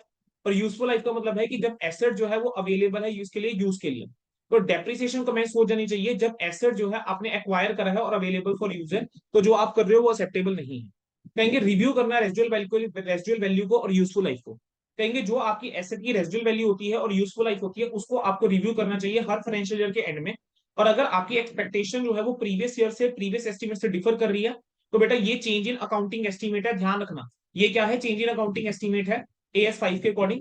ठीक है, तो आपको क्या करना पड़ेगा आगे जाके उसको चेंज करते हुए प्रोस्पेक्टिव बेसिस के ऊपर डेप्रिसिएशन आप लगाकर चलोगे। सीधा इलुस्ट्रेशन नंबर 12 के ऊपर, इलुस्ट्रेशन नंबर 12 के अंदर हमारे पास क्या आ जाता है, कहेंगे एक एंटिटी ने एसेट परचेज करा 1 लाख रुपए का, एस्टिमेटेड लाइफ थी 10 साल पे की, रेजिडुअल वैल्यू नील थी। जनवरी 2025 के अंदर यानी 4 साल बाद क्या हुआ, 2021 22 23 24 4 साल बाद क्या हुआ, उन्होंने कहा कि रिमेनिंग लाइफ जो बची है वो कितनी बची है, 4 साल ही बची है। तो बेटा जब हमने यहाँ पर डेप्रिसिएशन लगाई होगी, हमने क्या करा होगा, 1 लाख को 10 से डिवाइड करा होगा, हमने कहा था हर साल डेप्रिसिएशन कितनी, 10,000। तो 4 साल तुमने क्या करा, 40,000 की डेप्रिसिएशन लगाई। अब आपकी जो वैल्यू रह गई है वो सिर्फ 60,000 की रह गई है, लेकिन हम कह रहे हैं अब सिर्फ 4 साल इसकी लाइफ बची है, तो 60,000 को 4 से डिवाइड करूंगा तो कितना आ जाएगा, 15,000 आपका आ जाएगा। ठीक है, आपको क्या करनी है, डेप्रिसिएशन जो है वो कैलकुलेट करके चलनी थी हर साल के लिए। ठीक है, ये हमारी कैलकुलेशन हो गई। चलिए बेटा, commencement of period of charging of depreciation. Depreciation जो है कब चार्ज करना शुरू करेंगे, क्योंकि depreciation of an asset begin जब एसेट जो है वो अवेलेबल फॉर यूज है, जब वो उस लोकेशन और कंडीशन के अंदर है जो कि नेसेसरी है of capable of operating in the manner as intended by management. ठीक है, चलिए अब इसके बाद नेक्स्ट आपका क्या आ जाता है, ओके, ये देखो बेटा, एंटिटी बी जो है MCQ में कहीं ना कहीं टेस्ट कर सकता है जान के। एंटिटी बी ने है उसने क्या करा, कंस्ट्रक्ट करा है एक एसेट अपने यूज के लिए, कंस्ट्रक्शन जो है 1 नवंबर को कंप्लीट हो गई, लेकिन कंपनी जो है वो मशीनरी उसने यूज करना शुरू करा 1 मार्च को। कह रहे हैं डेप्रिसिएशन कब से लगाओगे, 1 नवंबर से बेटा लगाकर चलेंगे क्योंकि एसेट रेडी फॉर यूज है। अच्छा, सिसेशन ऑफ डेप्रिसिएशन, डेप्रिसिएशन लगाना कब बंद करेंगे, डेप्रिसिएशन हम लगाना बंद कर देंगे जब एसेट की रेजिडुअल वैल्यू जो है वो उसकी कैरिंग अमाउंट से क्या हो जाएगी, एक्सीड कर जाएगी। करेंगे एसेट की अगर रेजिडुअल वैल्यू जो उसकी कैरिंग अमाउंट से ज्यादा है, तो हम क्या करके चलेंगे, डेप्रिसिएशन लगाना जो है बंद कर देंगे। चलिए बेटा, अब ये वाला जरा क्वेश्चन देखेंगे। एक प्रॉपर्टी है 10 लाख रुपए की, उसकी कॉस्ट थी 2021 में खरीदी। कहेंगे उसकी टोटल फिजिकल लाइफ 50 साल है, लेकिन आप कह रहे हो कि आपने वो प्रॉपर्टी जो है वो लाइकली आप कर रहे हो कि बेच दोगे 20 साल बाद, तो हम क्या लेकर चलेंगे बेटा, 20 ईयर्स को कंसीडर करके चलेंगे। तो रेजिडुअल एसटी वैल्यू दे रखी है 20 साल में कितना है, 10 लाख पे। बेटा 10 लाख की चीज है, 10 लाख में बिक जाएगी, तो यहाँ पर डेप्रिसिएशन क्या हो जाएगी, 0। ठीक है, 9 लाख में बिक जाएगी, तो 10 lakh minus 9 lakh divided by क्या करूंगा, कितने ईयर्स, 20 ईयर्स से डिवाइड करूंगा, तो मैं हर साल कितना डेप्रिसिएशन चार्ज करूंगा, 5,000। ठीक है, अगला क्या जाता है, depreciation of an asset ceases, कब सीज हो जाएगी depreciation of asset eight earlier of. कहेंगे जिस दिन एसेट जो है वो रिटायर्ड हो जाता है एक्टिव यूज से और हेल्ड करा गया डिस्पोजल के लिए, यानी आपने एसेट को यूज करना बंद कर दिया और आपने इसको रख दिया कि हाँ इसको हमने बेचना है, या फिर एंड द डेट जिस दिन एसेट को आपने क्या करा है, डी रिकॉग्नाइज करा है, दोनों में से जो अर्लियर है। ठीक है, कहेंगे देयरफॉर डेप्रिसिएशन जो है वो सीज नहीं होगी जब एसेट जो है वो आइडल है या रिटायर्ड है फॉर एक्टिव यूज, लेकिन आपने हेल्ड फॉर डिस्पोजल नहीं है। ठीक है, अनलेस एसेट जो है फुली डेप्रिशिएटेड है। लैंड और बिल्डिंग की बात करके चले तो कह रहे हैं लैंड की जो होती है वो अनलिमिटेड यूजफुल लाइफ होती है, डेप्रिशिएट नहीं करेंगे, लेकिन एक्सेप्शन है जो आपकी क्वारीज होती है, साइट्स होती है जो लैंडफिल के लिए यूज होती है, उसकी लिमिटेड लाइफ होती है। तो अगर लिमिटेड यूजफुल लाइफ है तब डेप्रिशिएट हो जाएगा।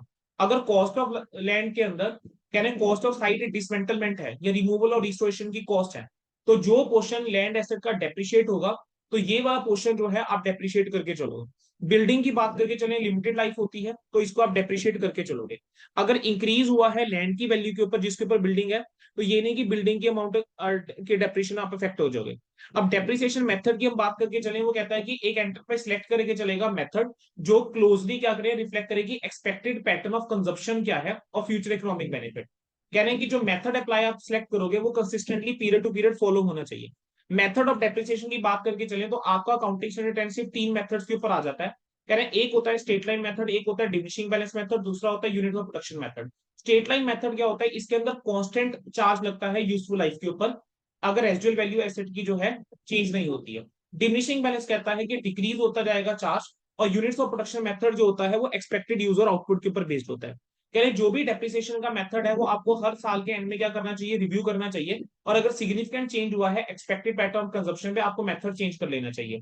कहेंगे ये जो चेंज हुआ है मेथड ऑफ डेप्रिसिएशन के अंदर ये आपका चेंज इन अकाउंटिंग एस्टीमेट है।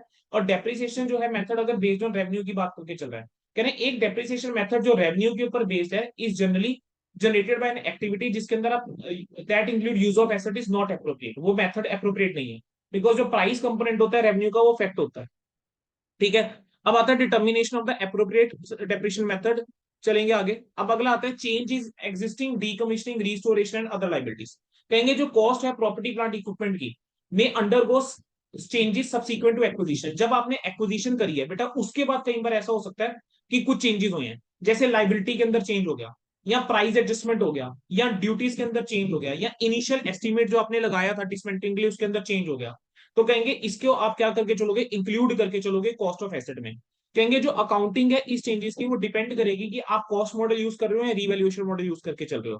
कहेंगे अगर आप कॉस्ट मॉडल यूज करके चल रहे हो तो लाइबिलिटी के अंदर अगर चेंज हुआ है आप ऐड कर दोगे, अगर लाइबिलिटी बढ़ी है डिडक्ट कर दोगे अगर लाइबिलिटी कम हुई है। ठीक है, जो अमाउंट डिडक्टेड है कॉस्ट ऑफ एसेट से कहेंगे वो कैरिंग अमाउंट से ज्यादा नहीं हो सकती। अगर लाइबिलिटी के अंदर जो डिक्रीज हुआ है अगर वो कैरिंग अमाउंट से ज्यादा जा रहा है तो जो एक्सेस वाला है आप क्या करके चलोगे, statement of P and L में रिकॉग्नाइज करके चलोगे। कहेंगे अगर एडजस्टमेंट जो है वो रिक्वायर रिजल्ट करती है कि एडिशन हुई है कॉस्ट ऑफ एसेट के अंदर, तो एंटरप्राइज को कंसीडर करना चाहिए क्या ये इंडिकेशन है that whether this is an indication की जो न्यू कैरिंग अमाउंट है एसेट की वो may not be fully recoverable. तो वहां पर आपको इंपेयरमेंट के लिए टेस्ट करके चलना होगा, एएस 28 में हम सीखेंगे। कहेंगे अगर रिलेटेड एसेट मेजर कर रहे हो यूजिंग द रिवैल्यूएशन मॉडल तब क्या, कहेंगे अगर चेंज हुआ है लाइबिलिटी के अंदर वो ऑल्टर करता है रिवैल्यूएशन सरप्लस को या डेफिशिएट को जो प्रीवियसली आपने रिकॉग्नाइज करा था, तो आप decrease so that decrease in liability जो है वो आप क्रेडिट करके चलोगे रिवैल्यूएशन सरप्लस में। अगर इंक्रीज हुआ है लाइबिलिटी वो आप statement of P and L में रिकॉग्नाइज करके चलोगे। ठीक है जी, बेटा अब यहाँ पर क्या दिया हुआ है, इन्होंने अकाउंटिंग दिया हुआ है फॉर कंपेंसेशन फॉर इंपेयरमेंट। अगर इंपेयरमेंट हुई है आइटम्स ऑफ पीपीई की रिकॉग्नाइज करके चलोगे एएस 28 के अकॉर्डिंग, डी रिकॉग्नाइज करना आइटम्स को एएस 10 के अकॉर्डिंग डिटरमिन होगा। कंपेंसेशन मिला है थर्ड पार्टी से, ठीक है, फॉर आइटम्स ऑफ पीपी जो इंपेयर हुए थे लॉस हुए थे उसको आप इंक्लूड करके चलोगे पी एंड एल के अंदर जब वो रिसीवेबल है। Cost of item of PP restore करा है परचेज करा है एएस 10 के अकॉर्डिंग डिटरमिन होगा। गेन की अगर हम बात करके चले तो गेन के बारे में क्या कहता है, गेन के बारे में देखो ये आ जाता है बेटा जो भी गेन या लॉस होगा डी रिकॉग्निशन के ऊपर आपको पी एंड एल के अंदर करके रिकॉग्नाइज करना चाहिए। कहेंगे जो भी गेन या लॉस होता है डी रिकॉग्निशन के ऊपर ऑफ गेन ऑफ पीपीई वो statement of P and L का हिस्सा बनेगा। ठीक है, अनलेस अकाउंटिंग स्टैंडर्ड 19 जो है रिक्वायर्स अदरवाइज होना सेल और लीज बैक, सेल और लीज बैक में अलग ट्रीटमेंट हो सकता है। रिटायरमेंट का मतलब क्या होता है कि एक एसेट जो है वो रिटायर हो गया एक्टिव यूज से और हेल्प फॉर डिस्पोजल है, उसको कह रहे हैं आप किस वैल्यू के ऊपर दिखाओगे, लोअर ऑफ कैरिंग अमाउंट और एनआरवी के ऊपर। ठीक है, डी रिकॉग्निशन कहेंगे जो कैरिंग अमाउंट है आइटम ऑफ पीपी की वो आप डी रिकॉग्नाइज करके चलोगे अगर आपने इसको डिस्पोज ऑफ करे सेल करके फाइनेंस लीज के अंदर एग्रीमेंट कर दिया डोनेट कर दिया, या फिर जहां पर कोई भी फ्यूचर इकोनॉमिक बेनिफिट एक्सपेक्टेड नहीं है। गेन या लॉस कैसे निकाल के चलते हैं, जो भी आपकी नेट सेल प्रोसीड रहेगी उसमें से कैरिंग अमाउंट माइनस कर देना। और कैरिंग अमाउंट कौन सी वैल्यू होती है, जिस वैल्यू के ऊपर एसेट आपका बैलेंस शीट के अंदर आ रहा होता है। क्या क्या डिस्क्लोजर देके चलने हैं, general disclosure, additional disclosure, disclosure revalued assets और वॉलंटरी। प्लीज बेटा डिस्क्लोजर एक बार खुद से एक बार रीड कर लेना, I am not going through this. ठीक है।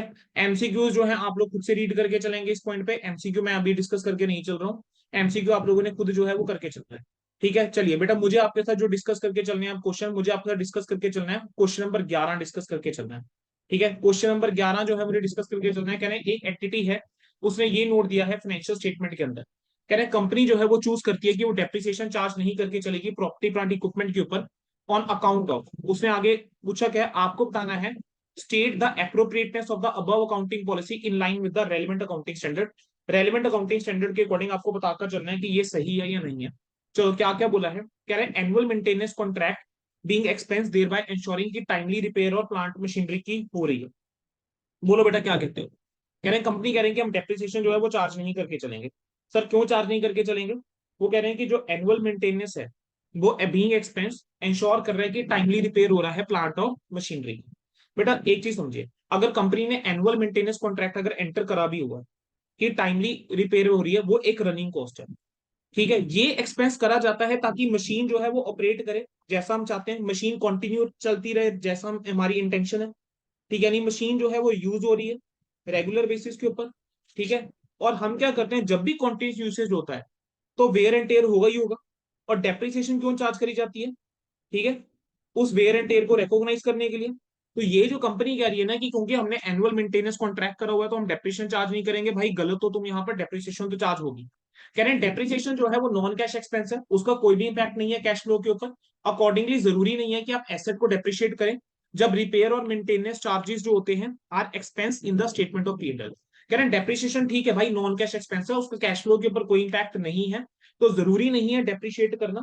ठीक है, बताओ क्या जरूरी नहीं है क्या डेप्रिशिएट करना जब रिपेयर और मेंटेनेंस एक्सपेंस करके चल रहे हो। अरे सर फिर से गलत बोल रहे हो।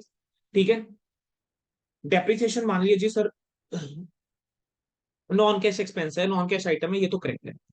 लेकिन बेटा जिस टाइम पे आपने एसेट को एक्वायर किया था उस टाइम तो कैश दिया होगा। ठीक है, और डेप्रिसिएशन बेसिकली है क्या, जो आपकी कॉस्ट ऑफ एसेट है आप उसको over the life of asset right of करके चलते हो। तो अगर हम ये कहें कि डेप्रिसिएशन नॉन कैश आइटम है, उसको हम कंप्लीटली वैलिड नहीं कह सकते। ठीक है, नॉन कैश एक्सपेंस है वो, मान मैं उसको वो नहीं कर रहा हूँ, बट हम क्या कर रहे हैं बेसिकली जो अमाउंट आपने पे ऑफ करा है कैश के अंदर, आप अल्टीमेटली राइट ऑफ तो उसी अमाउंट को करके चल रहे हो ना over a period of time, over the useful life. ठीक है, नेक्स्ट क्या है, जो वैल्यू है सर्टेन एसेट्स की like property increase with passage of time, hence charging depreciation does not make sense. कहेंगे कुछ एक एसेट्स ऐसे होते हैं जैसे प्रॉपर्टी, उसकी वैल्यू जो है इंक्रीज होती है विद पैसेज ऑफ टाइम, तो कह रहे हैं उसके ऊपर डेप्रिसिएशन चार्ज करना जो है वो गलत है। कहेंगे अब यहाँ पर देखो क्या होता है, कह रहे हैं देखो कुछ एक प्रॉपर्टीज ऐसी होती हैं, जैसे स्पेसिफिकली बात करके चले इमोल प्रॉपर्टी, इमोल प्रॉपर्टी की जो बेटा वैल्यू है वो इंक्रीज होती है पैसेज ऑफ टाइम के साथ। लेकिन ये जो एसेट्स होते हैं ना, ये पता है किस तरीके के होते हैं, आप अपने बिजनेस के लिए यूज कर रहे होते हैं। ठीक है, ये इन्वेस्टमेंट प्रॉपर्टी की तरह होते हैं, ना कि हेल्ड फॉर सेल होते हैं, क्योंकि एसेट आप ये यूज कर रहे होते हो अपने बिजनेस के लिए। ठीक है, तो डेप्रिसिएशन जो अगर आप प्रोवाइड करते हो तो उसे एक हमें ट्रू और फेयर वैल्यू मिलती है आपके एसेट्स की। ठीक है, तो अगर कंपनी जो है अगर उसको मान लेते हैं फेयर वैल्यू के ऊपर दिखाना ही चाहती है तो वो क्या करे, रीवैल्यूएशन मॉडल पे जा सकती है। ठीक है, अदरवाइज हमने पढ़ा हुआ है कि इन्वेस्टमेंट प्रॉपर्टी को कैसे करके चलते हैं, कॉस्ट मॉडल के अकॉर्डिंग हम मेजर करके चलते हैं। कह रहे हैं eight the end of useful life asset जो है अल्टीमेटली बेचा जाता है, एंड सिंस एसेट कॉस्ट के ऊपर होता है तो कोई भी डेप्रिसिएशन जो है नहीं चार्ज करी जाएगी due to no depreciation exact profit और loss on the sale of the asset stated. क्या कह रहा है कि at the end of useful life जो एसेट है अल्टीमेटली बेचेंगे। ठीक है, और सिंस एसेट कॉस्ट के ऊपर है और नो डेप्रिसिएशन की वजह से एग्जैक्ट प्रॉफिट एंड लॉस जो है वो स्टेट हो। कहेंगे देखो जब भी एसेट को आप यूज करते हो बेटा तो एसेट की वैल्यू रिड्यूस होगी। अकॉर्डिंगली अगर आप ये कह रहे हो कि एग्जैक्ट प्रॉफिट या लॉस जो है एसेट के ऊपर ऑब्टेन्ड होगा, वो तो भाई तुम सीधा ही गलत बोल रहे हो, क्योंकि यूसेज की वजह से तुम्हारी एसेट की जो वैल्यू है वो तो कॉस्ट से कम ही होगी। तो अगर आप डेप्रिसिएशन चार्ज करते हो तो कहीं ना कहीं आप अपनी एसेट की वैल्यू को रिड्यूस कर रहे हो और एक करेक्ट वैल्यू के ऊपर कहीं ना कहीं लेकर आ रहे हो। तो अगर ट्रू प्रॉफिट या प्रॉफिट लॉस आपको निकाल के चलना है then definitely you will have to disclose it. चलो, अब यहाँ पर उसने ये जो पॉलिसीज वगैरह दी है, यहाँ पर थोड़ा सा अब हम अकाउंटिंग स्टैंडर्ड 1 का हम यहाँ पे रेफरेंस देके चलें कि अगर आपने चलो ये चीज स्टेट भी कर दी, उन्होंने नोट दिया ना फाइनेंशियल स्टेटमेंट, अकाउंटिंग स्टैंडर्ड 1 के अंदर एक पॉइंट आता था कि अगर आपने कोई गलत ट्रीटमेंट करा हुआ है, it is not a remedy, है ना। डिस्क्लोजर दे दिया तो उसका क्या है, रेमेडी नहीं है, या उसको करेक्ट नहीं कर देगा। ठीक है, तो ये चीज साथ में आ जाती है। बोलो बेटा, क्लियर है ये वाला क्वेश्चन? प्लीज बेटा प्रैक्टिकल क्वेश्चन 11 देख जाना, प्रैक्टिकल क्वेश्चन 11 एक बार देख जाना, ठीक है जी। Yes sir. चलो बेटा आगे बढ़ सकता हूँ, स्पीड ज्यादा तो नहीं लग रही? डन है। चलो, with reference to AS10 yes sir. Classify करो कि क्या क्या जो है कौन से हेड्स के अंदर आएंगे। चलो sir, import duties and non refundable taxes किसके अंदर आएंगे सर? परचेज प्राइस के अंदर आते हैं। Initial delivery cost sir directly attributable cost है। इनिशियल ऑपरेटिंग लॉस है सर, कॉस्ट नॉट इंक्लूडेड के अंदर। कॉस्ट इनकर्ड है जब आइटम ऑपरेटर नॉट इंक्लूडेड के अंदर। ट्रेड डिस्काउंट और रिबेट परचेज प्राइस के अंदर। रीलोकेशन की cost not included. Installation delivery directly attributable वाली कॉस्ट। और एडमिनिस्ट्रेशन जो आता है नॉट इंक्लूडेड। ठीक है, चलिए अगले क्वेश्चन की तरफ आ जाएंगे। सर एबीसी जो है वो एक नया प्लांट जो है वो इंस्टॉल करके चल रहा है प्रोडक्शन फैसिलिटी के ऊपर। उसमें इनकर करिए ये cost, cost of plant invoice के अकॉर्डिंग प्लस टैक्सेस लिखे हुए हैं।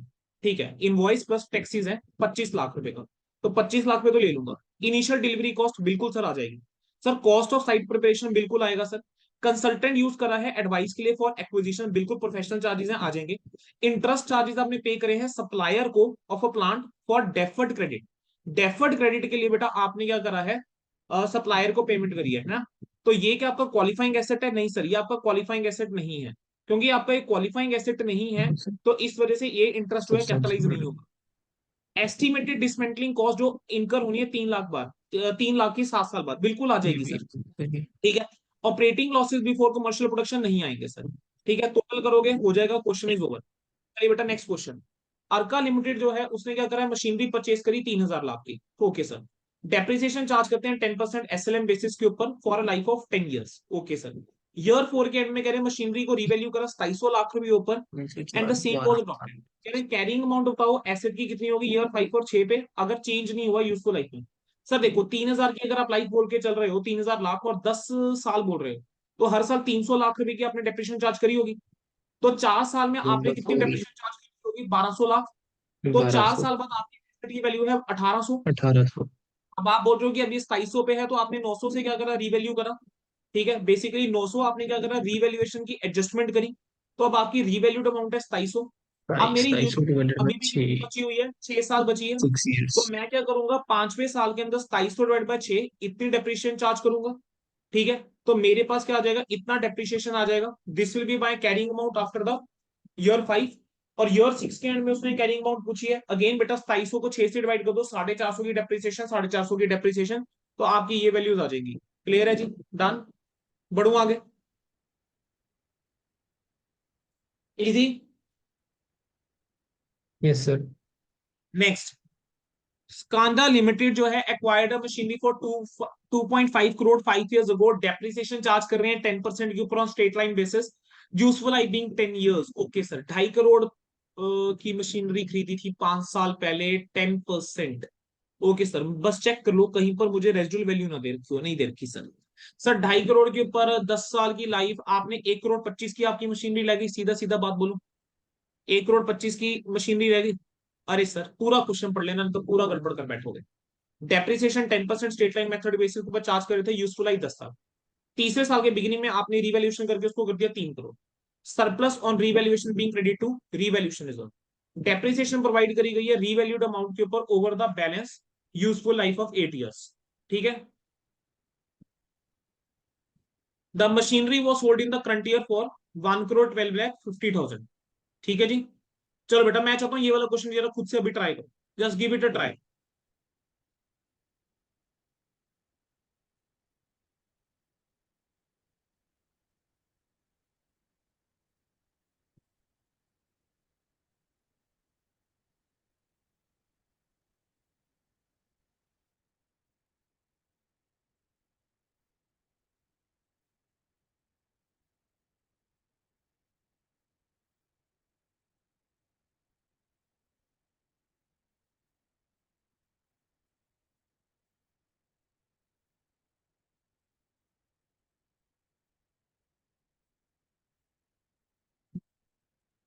हाँ जी, give the accounting treatment for the above in company accounts. बोलो बेटा क्या करेंगे।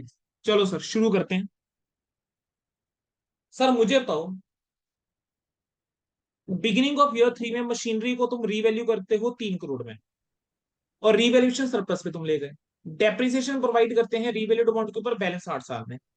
मशीनरी हमने अब करंट ईयर में बेची, ठीक है, कितने में? 1,12,50,000 में।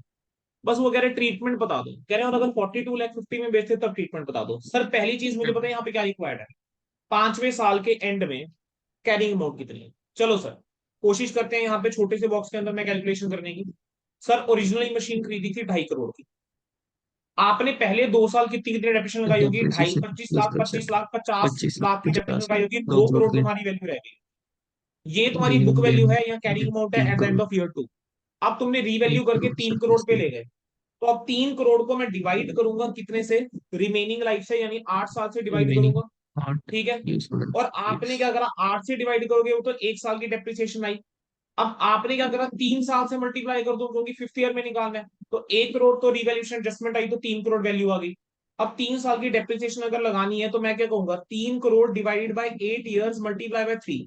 इतनी डेप्रिसिएशन तुमने अगले 3 साल लगाई होगी, मल्टीप्लाई करके जो भी वैल्यू आएगी माइनस करोगे, this will be your carrying amount. अब मुझे इसका कंपैरिजन जो है वो करके चलना है किससे? 1,12,50,000 से।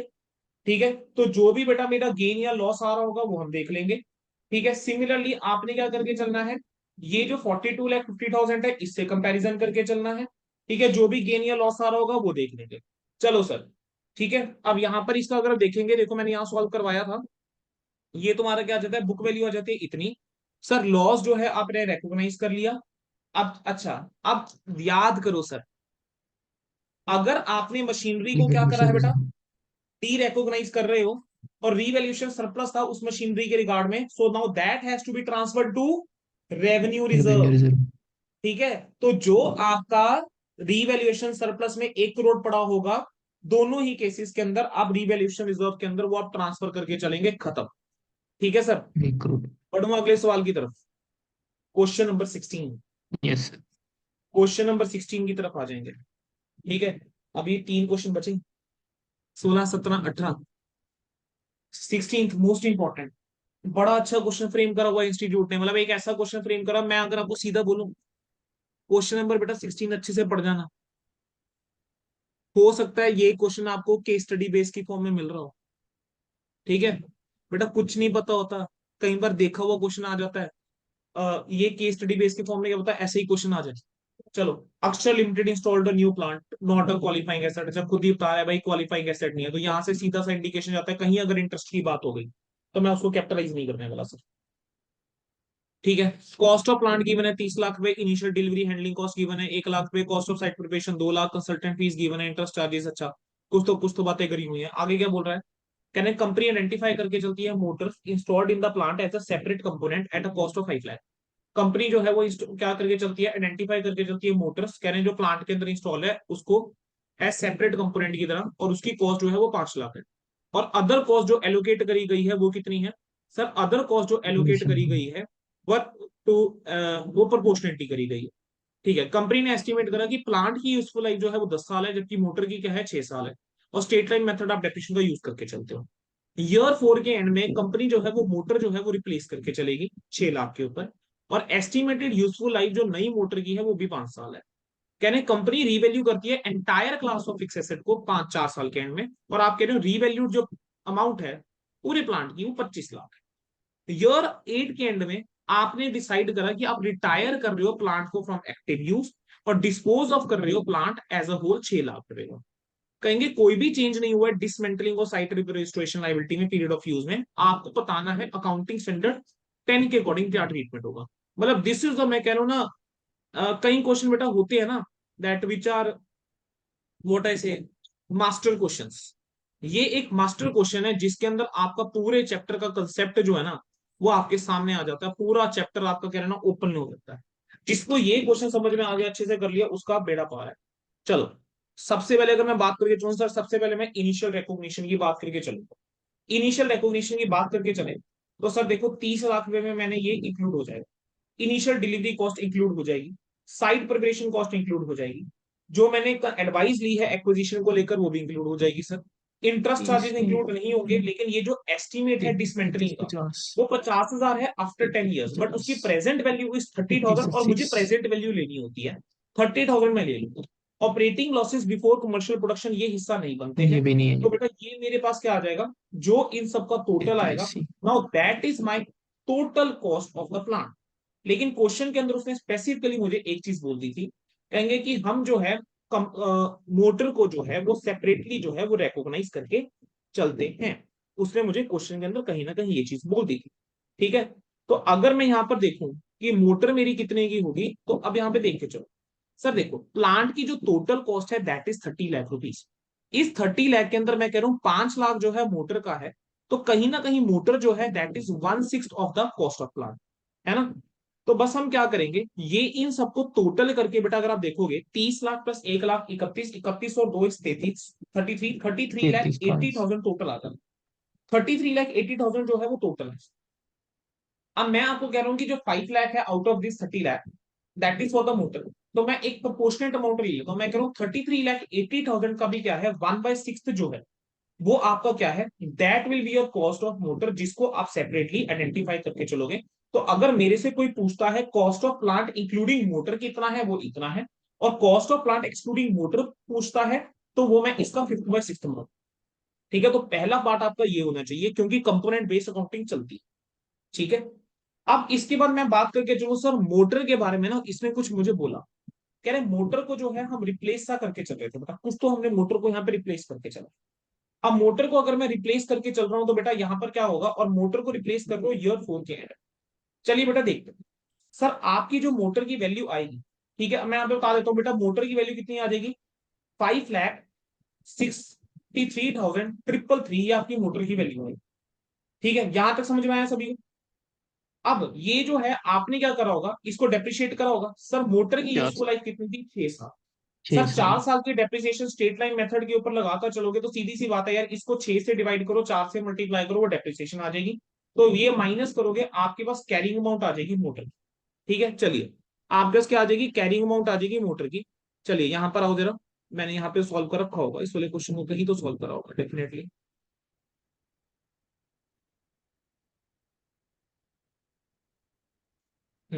चलो ये आ गया, यहां से देख लीजिए कैरिंग अमाउंट आ जाएगी मोटर की ईयर 4 के एंड में।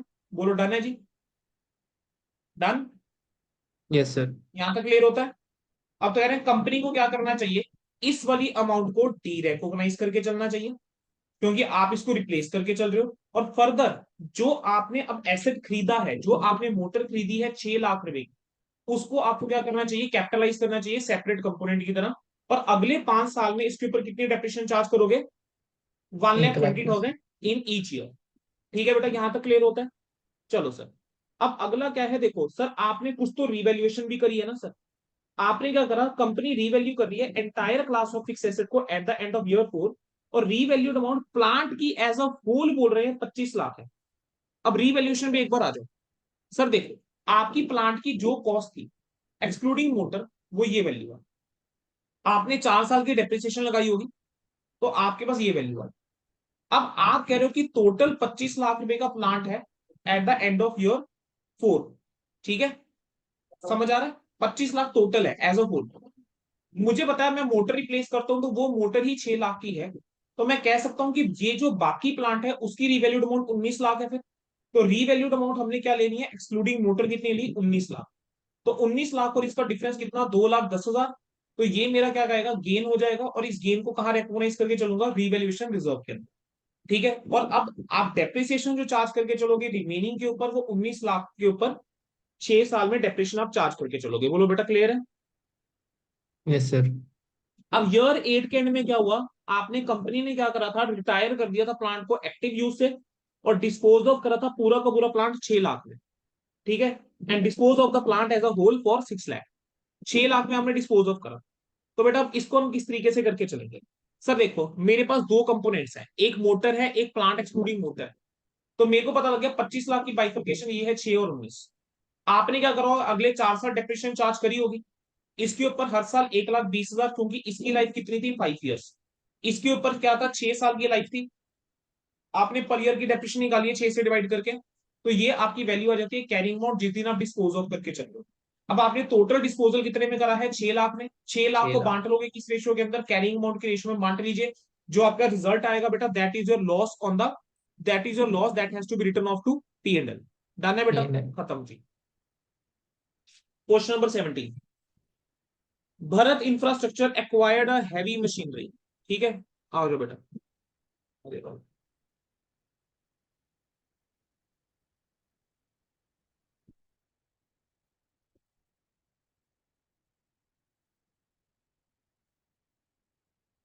चलिए, भरत इंफ्रास्ट्रक्चर जो है वो acquired heavy machinery at a cost of 1000 है। ब्रेक डाउन कह रहे हैं कंपोनेंट्स का अवेलेबल नहीं है। एस्टिमेटेड यूजफुल लाइफ 10 साल है। कह रहे हैं eight the end of year 6 turbine जो है जिसका जो कि मेजर एक कंपोनेंट था, मार्क दिस क्वेश्चन इंपॉर्टेंट।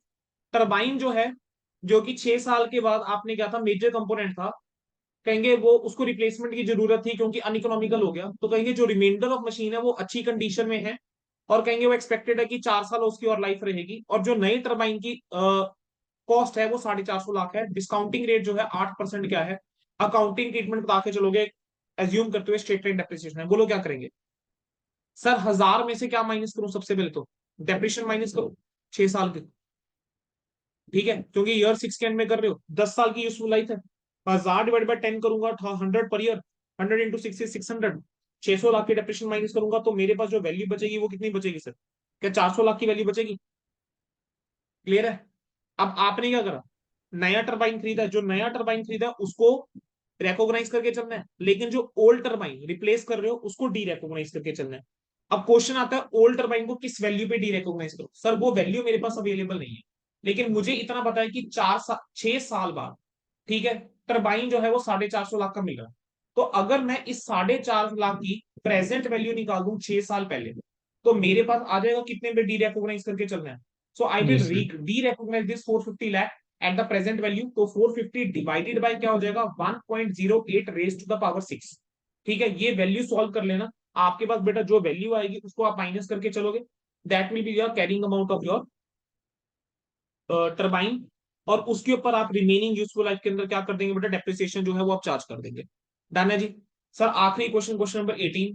ठीक है बेटा, ये वाला क्वेश्चन प्लीज खुद देख लेना, कुछ नहीं है इस क्वेश्चन के अंदर खास, कुछ ऐसा नहीं है। ठीक है, ये वाला क्वेश्चन आप लोग खुद से देख लेंगे। ठीक है, इसके अंदर बस एक पॉइंट है जिसका थोड़ा सा ध्यान रख के चलना।